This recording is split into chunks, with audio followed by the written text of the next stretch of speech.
Aloha, y'all. Daniel Aaron here, your guide to vibrant living. And mindset matters so freaking much. You heard of this dude called Einstein? He said, imagination is more important than knowledge.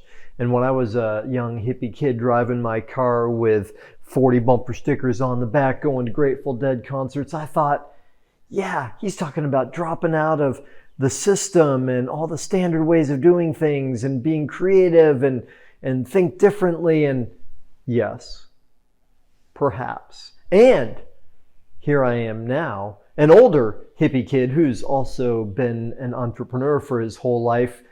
And what I firmly believe and understand from my experience is what he meant by imagination is more important than knowledge. Keep in mind, especially toward the end of his life, one way of describing what Einstein was up to was quantum physics. He was a quantum physicist, right? He was one of the forerunners, pioneers who understood that there's a new model of understanding reality, and it has to do with the quantum field, the field of infinite potential, the realm of energy that precedes particles. So why is imagination more important? Well, think of it this way.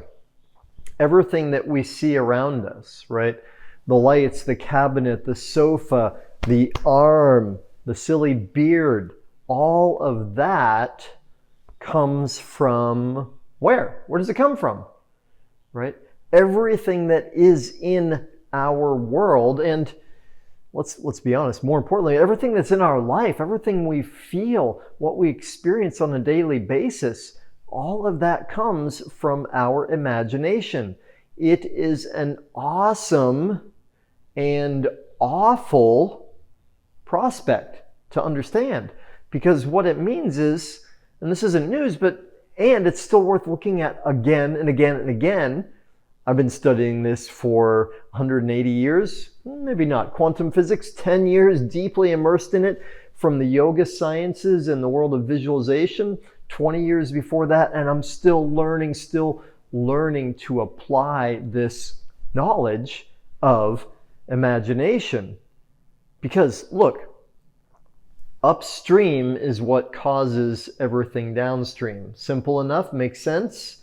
So, if the realm of energy, the realm of imagination, thought, precedes everything else in our life, what would make sense that we get really good at?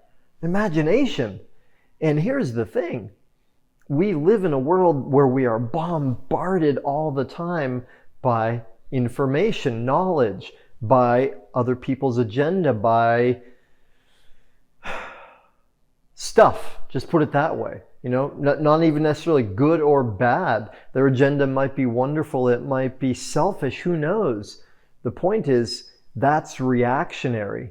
And if we want to be powerful creators, and I submit for your mature, vibrant consideration, that is why we are here, to be vibrant creators, to create our lives into masterpieces, then absolutely, for sure, we got to get really good at this imagination thing.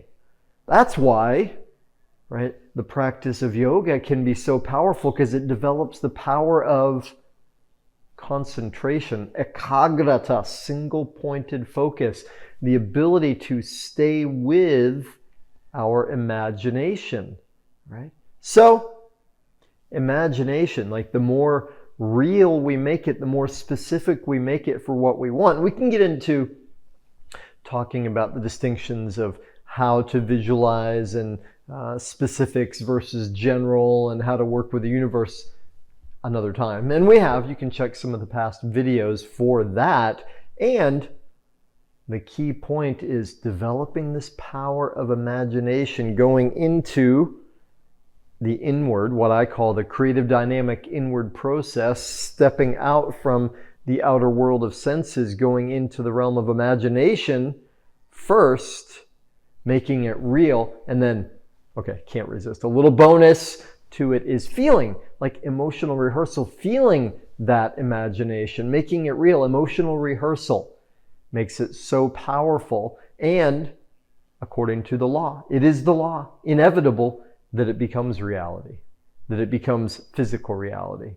All right, I hope that makes sense. And if not, or if so, I would love to hear from you. What's your experience of this? What do you think about this? Is it crazy?